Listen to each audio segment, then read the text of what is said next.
It's the first Yalkut Pekudei. Yalkut is a compilation of Mishnah of Midrashim. Elam Pekudei Mishkan. This is the countability or the counting of the Mishkan. Zeshavar HaKosuv says this is what the Posuk initially refers to. Ish Emunos Rab Brochos. A person who is an Ish Emunos, a truthful, honest person, a person of impeccable integrity, Rab Brochos. That person has multiple brochos. Atomotze, Kol Mishu Hu Nemon, a person who's trustworthy. HaKadosh Baruch Hu Mevi Brochos Al Yodo. That person is the medium to bring brachos to that person. Umish Eino Nemon, V'otzla Hashir, a person who's not trustworthy, and he hurries to become wealthy. All he's interested in is himself. Lo Yenake. Ultimately, he will not be vindicated. That's the pasuk in Mishlei. Dover Acher, Ish Emunos. Who is the Ish Emunos? Who's the person of the ultimate integrity? The one who's trustworthy? Zeh Moshe. That's Moshe Rabbeinu. Moshe Rabbeinu is Ish Emunos. Al kol advorim shenase gizba aleim. All the areas that Moshe Rabbeinu was the administrator over. He was the gizbar. He was responsible to attend to all the needs of Klal Yisrael, or the accountability of the Mishkan, how it should be built, where the various materials should go. Therefore, everything that he was associated with had the ultimate level of bracha. We find that Moshe Rabbeinu, that after Mishkan was completed, he blessed it. And he said that the Shekhinah should dwell in your handiwork. But even before that, Moshe Rabbeinu, together with Bezalel oversaw the artisans, instructed them exactly what intent they should have when they developed each aspect of the Mishkan, each component. As we said, that each component representing a certain aspect of existence, and that you have to activate, and has to generate forces, and without having that kavanah, that intent, it's not going to work. Moshe Rabbeinu was the ultimate one who oversaw everything. As a result of that, since he was Ish Nemon, therefore his mission, as we discussed yesterday, never fell into the hands of the enemy, and was hidden away forever until the building of the third Beis Hamikdash. Lama, why was anything he was a gizbar over? He oversaw was Mizborch Al Yodo, Shu Nemon, because he was Nemon, he was faithful, he was trustworthy, he had an impeccable level of integrity. V'otzla Asher, who was hurried to become wealthy, he was eager to become wealthy. Zeh Korach. That was Korach. He was the antagonist of Moshe Rabbeinu. Shoyel Levi. Ubigish od litel kuna gedola. He was a Levi, but he wasn't satisfied. He wanted to be the high priest. He felt he was more qualified than Aaron. He said, my father's brother was a Bechor, he has a right to take 2 appointments. 2 appointments. Moshe, the Melech, the leader, Aaron, the high priest. But the third appointment should have gone to me, but it was given to Elitzov ben Uziel, which was a cousin, a son of the younger brother of his father. So he said, if that's the case, we see we're not going according to the laws of inheritance, but rather according to qualification. If that's the case, I'm more qualified than Aaron. And immediately he contested Moshe's basis for everything, and this was the beginning of the mutiny against Moshe Rabbeinu. But what drove him? Otzla Hashir. He was eager to become wealthy. He wanted it all. And because he wanted it all, as a result of that, he was destroyed.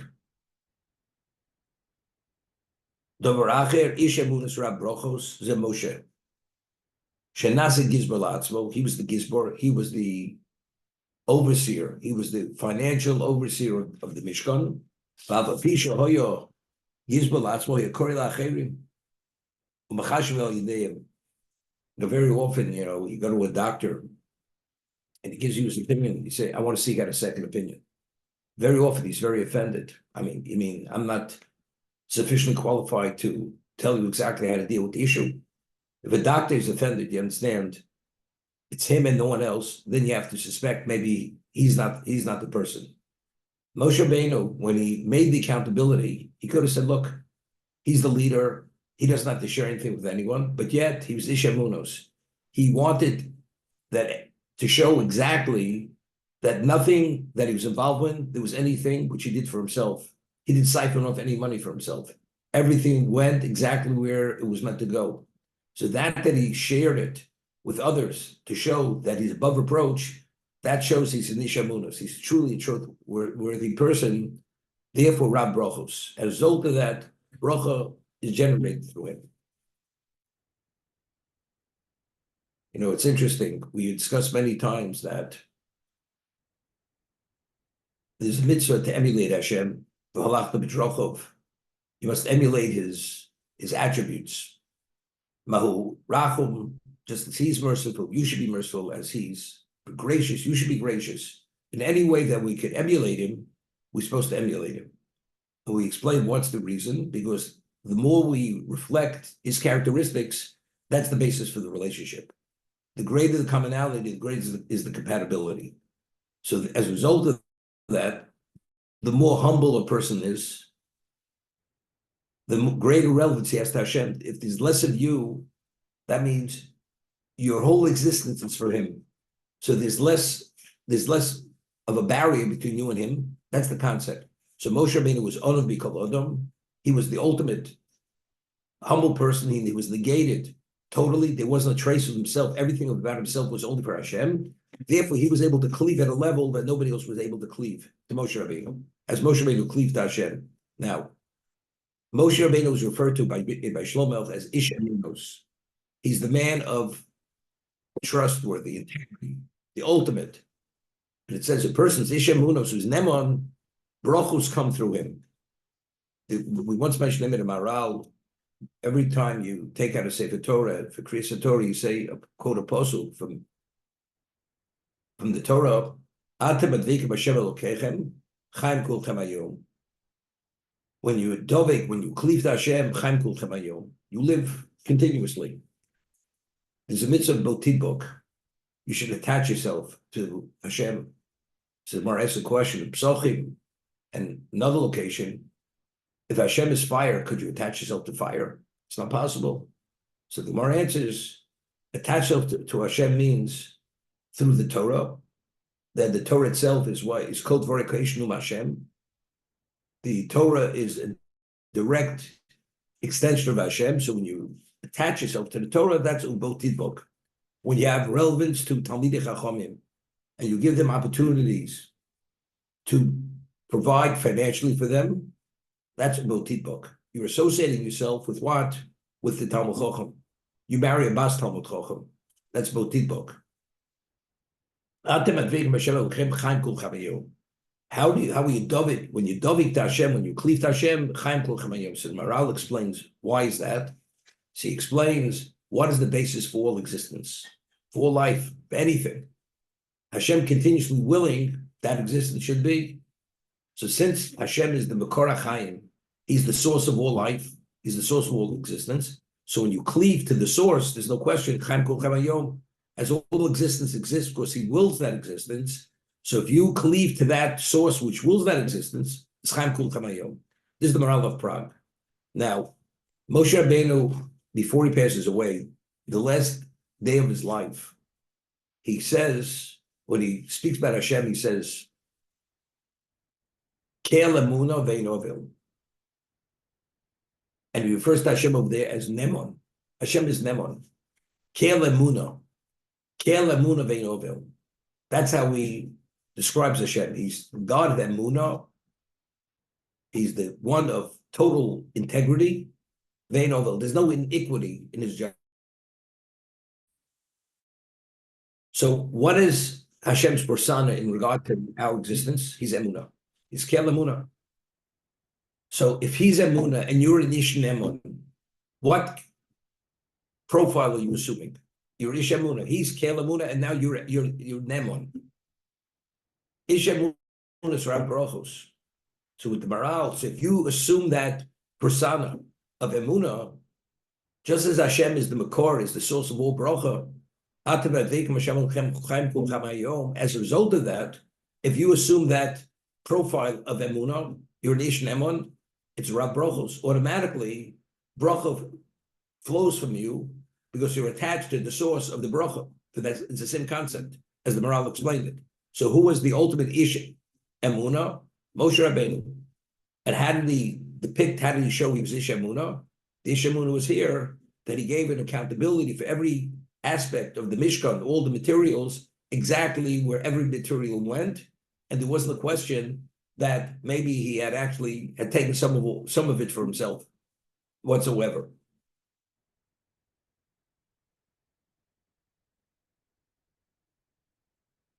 Very often, there's a word they explain. Shlomo Melech, King Saul was Chochem Ikavodim, and he says, Hevel Avolim in the beginning of Koheles, Hevel Avolim Akalovit.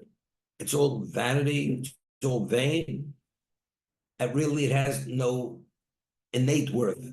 Meaning the worth of material is only to facilitate spirituality. It's not an unto itself. Unto itself, it's heaven. It has no value. Heaven Avolim Akalovit. That's Shlomo Melech. So Shlomo Melech was the wisest man who ever lived. He had wealth, unmatched, unequaled wealth. He ruled the world supreme. He had everything in the world. There's nothing he didn't understand. So the man who understands everything, who has everything, he tells you, something. What you have, what you value, what you feel is a priority, I'm telling you, it's all vanity. It's meaningless. It's worthless. So the man who knows it all, who has it all, he can tell you what its innate value is. It has no innate value. Its value is only what it could bring about to facilitate spirituality. Let's say I as Rabbi Kleck said earlier, something, this material, you're wasting your time. Rabbi, what do you know? You just came out of the cave. What do you know about the world? What do you know what the world is all about?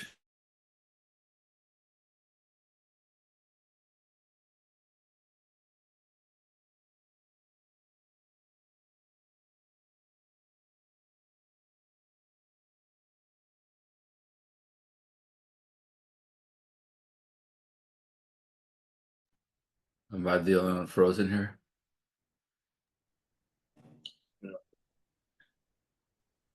No, the rabbi's frozen, it seems.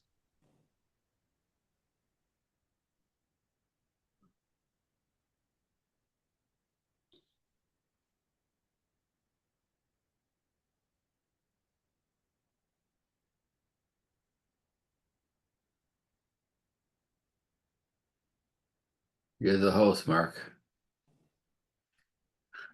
Unfortunately, I don't have anything to say, nor to convey. You're a good host, though. It's not me, it's my wife. Boker Tov, Baruch.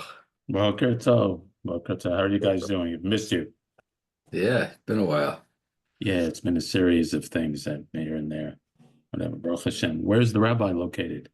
Where is he broadcasting We just from? moved to a new apartment from a downsized. Oh. I think he moved this week. In Brooklyn, though. Same. It's very close to his old house. We're not used to the backdrop. Right? Brand new. Yeah. Brand new. Yeah. Mark, just quickly, so is that 125 East 85th? Yeah. You just go, is there a special, whatever, you just figure out, you go follow where everyone is? Yeah, you have to go downstairs. Okay, thanks. It's like 45 minutes, something like that, Minion, on a Friday? Yeah, 35, 40 minutes, I would say. Okay, thanks. I think it actually starts at 7:30, Jay. Yeah, 7:30. Not 7:15? Rabbi's calling me. Hold All on. right, I think we should all get off and get back on. Hi, Rabbi. Okay. Are you back? Should we disconnect and rejoin? Well, we can't see you, so should we? Okay, we'll rejoin. Okay, we will. Thanks. I will. Right. We need to rejoin. Sign out and rejoin.